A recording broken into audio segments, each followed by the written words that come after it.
Well, pills are a gateway drug, Marshawn. Dr. Phil and Mike, so should I do one of these? Yeah. Lay down on the couch. Lay down. See, I see. Yeah, there you go. Yeah. So Doc, like I said, they was smoking pills. And yeah, I knew about smoking weed.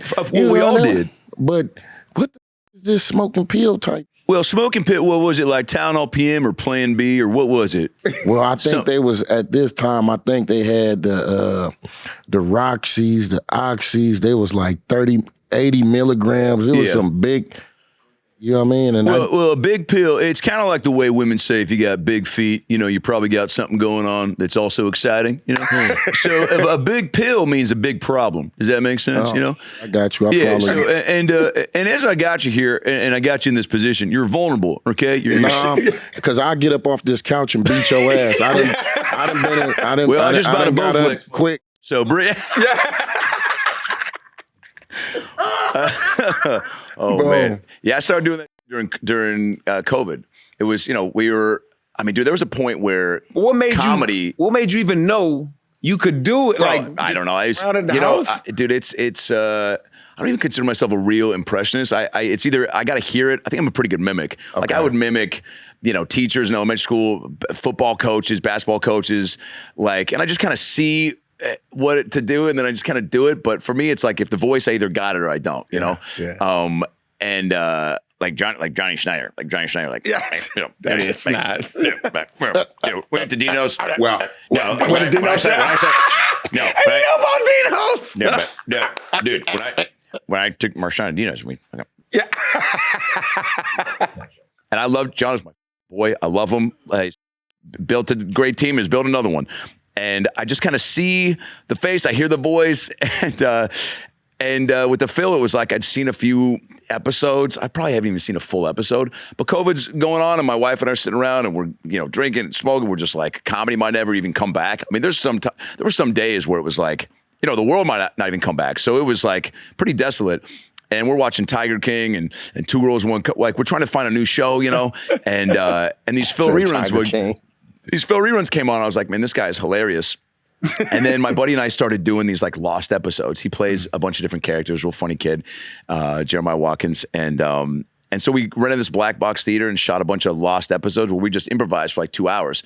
And we did about 30 of them and put them up on YouTube just to kind of, for our own creative flex, but also people were starved for content. So we're like, let's, try to give people something to watch or whatever. And a few of them popped off. And it was kind of how I found like whatever my take on the character was. Man, I wish I would have been because I would have wanted to play a character. Oh yeah, like I would have wanted to come in with the problems and hell. Oh yeah. We got to put you in like some makeup and have you come out and pretend to be. No, I don't want no makeup. You don't have the whole prosthetics? You don't got the patience for that. I just got the mindset to just be something different. We should run it back in Seattle and do one, and you come out and we have a real... Oh, you want to do it live? Yeah. We always do it live. Only do it live. Whoa. We did it, bro. We did it at the... bro, we did... Hilarious. We did it at the Comedy Store for 2 years. That's 350. Then we took it on the road, and we were doing 3,000 to 5,000 seats, man. Just packed. And then people were going... It's bananas, dude. I would come out. It was wild, dude. So money. Like when you see him... he'll come out on stage, he'll say whatever, but then he walks the crowd and I'm assuming it's all ad lib. The whole show, 2.5 hours improvised. It's all ad lib. He's just talking.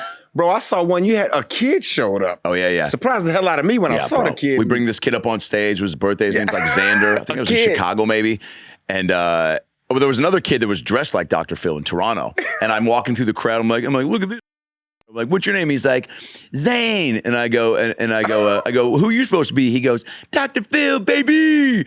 And he's got a little mustache and everything. And I bring him up, I pick him up and I start dancing with him. We bring him on stage because he said it's his birthday. I go, where's your mom? And she was in the back. And I go, what's your mom's name? And he goes, Destiny. And I go, where are you dancing tonight, sweetheart? I got a big pop.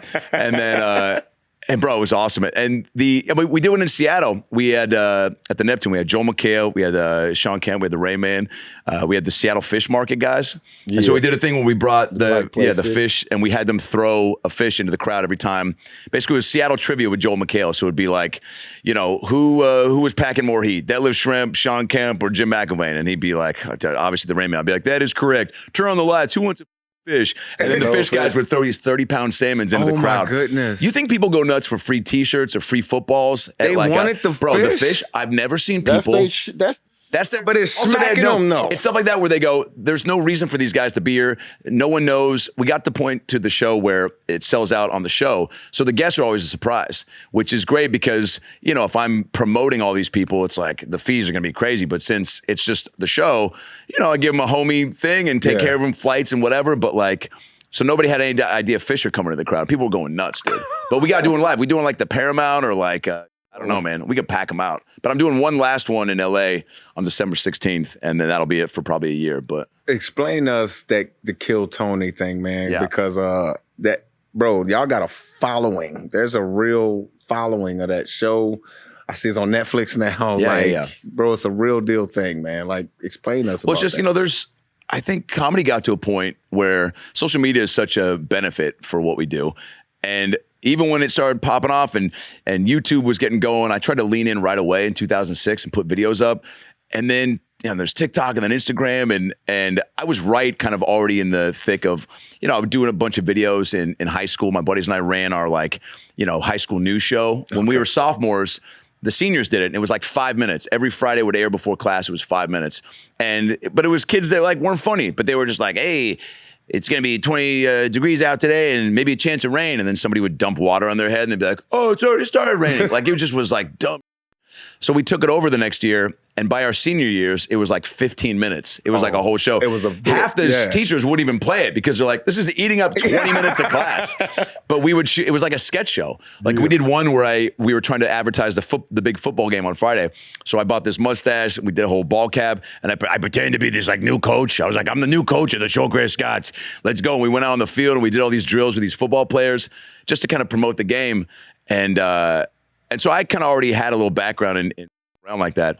And then Instagram and TikTok hits, and it's like another thing. And I got to be honest, like most people are overwhelmed by it because a lot of people are just like, I just want to be funny. Isn't funny being enough? And then people come to you, and it's like, nah, man, you got to create your own opportunities. You got to create your own good luck. You can't sit back. At least for me, you know, I've been auditioning for shows and movies since, you know, 2008, you know, done a bunch of cool, you know, and met a lot of cool people but man, it's like, even that's a crapshoot. And so at the end of the day, the Phil thing came out because it was like COVID happened, then the actor strike happened, and it was like, okay, now there's like no opportunities. So I got to like truly just, you know, create stuff that's fun. I got to get back to doing something that's fun, that's challenging.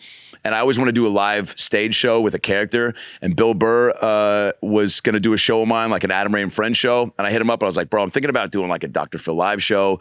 Would you be the guest? It's like a live talk show. We just improvise everything. We just shoot. He's like, dude, yes, I can't wait. Make fun of my anger issues. Like, come at me for being bald. And we ripped it up, and that we put it on YouTube. It got a couple mil in a couple weeks. And then it was just the thing, almost like with stand-up, where you know you want to do comedy early on or you don't, and I'm sure you guys have this with being an athlete, where you go out, you have a bad day of practice, I'm sure, you know, when you're getting going, right? Yep. And you go, all right, I want to fix those things that up today, tomorrow. Absolutely. There's just a hunger in you that you know. Hell like you go on stage, you have a bad set, there's people that go, oof, I never want to feel that again. Or, yo, I can't wait to get up tomorrow to fix that joke. Like in Milwaukee this weekend, you know, I did 5 shows, you know, an hour, 15 hour, 20 a piece.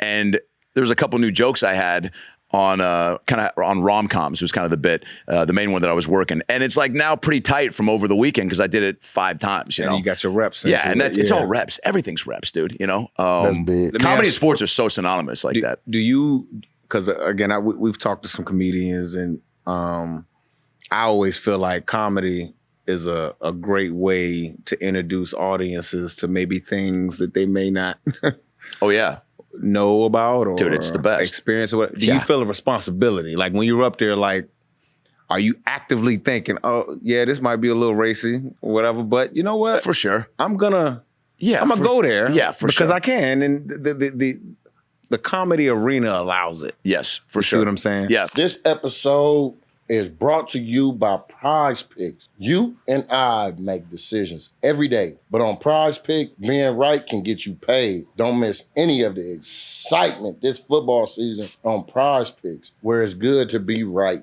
Football has been entertaining, my guy. We've been nailing those max discount offers. Of course, Bills Mafia and my guy Josh Allen always showing out. Got my eyes on Josh for next week's game too. Will we ever get enough of Mike being obsessed with Josh Allen? I still be rocking with my dog Saquon, though. From the greatest university of all universities, Penn State. I had to put that in there. Sorry, guys. That's what happens when you the MVP, big dog. Follow other Prize Pick players directly on the app and copy their lineups in one click. Whether it's a friend, a celebrity partner, or just someone whose picks you like. Hit the follow button and check out every lineup they create in the new feed tab on Prize Picks. Prize Picks is the best way to win cash this football season. Which players are going off? Which ones are overhyped? Make your picks in less than 60 seconds and turn your takes into cash all season long on Prize Picks. Download Prize Pick app today and use code GETGOT to get $50 in lineups after you play your first $5 lineup. That's code GETGOT to get $50 in lineups after you play your first $5. Prize Picks is good to be right.